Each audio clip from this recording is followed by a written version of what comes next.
राधा ऊपर बैठी है। आप जब जयकारा लगाते हैं ना, जय जय श्री श्याम, राधे बोलते हाथ कहाँ जाते हैं? ऊपर।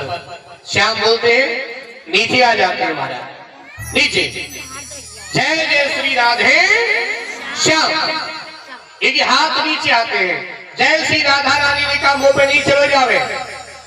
कन्हैया बोला एक काम करो, आप बैठिए मेरे ऊपर। जैसी राधा ऊपर विराजमान होगी महाराज, और कन्हैया आगे चलियो। अब तो राधा को भी अहंकार आ गया।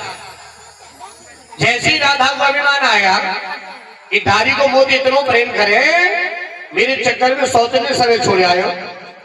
आप तो महाराज, कन्हैया बोले राधा को भी अहम आ गया। कन्हैया ने कहा राधा रानी आप कदम की डाली पकड़ो। जैसी कदम की डाली पकड़ी महाराज, नेत्र बंद करो।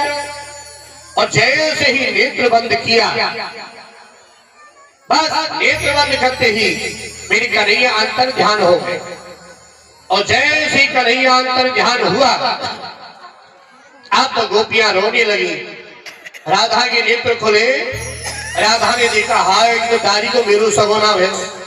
मैं तो कह रही कि मेरो ही है। अच्छा, राधा रानी का जन्म कहाँ हुआ था? एक भैया पूछ रही थी, आप बताएं। बरसाना कौन कौन जाता है?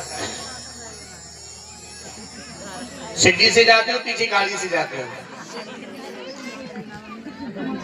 पालकी से जाते हो?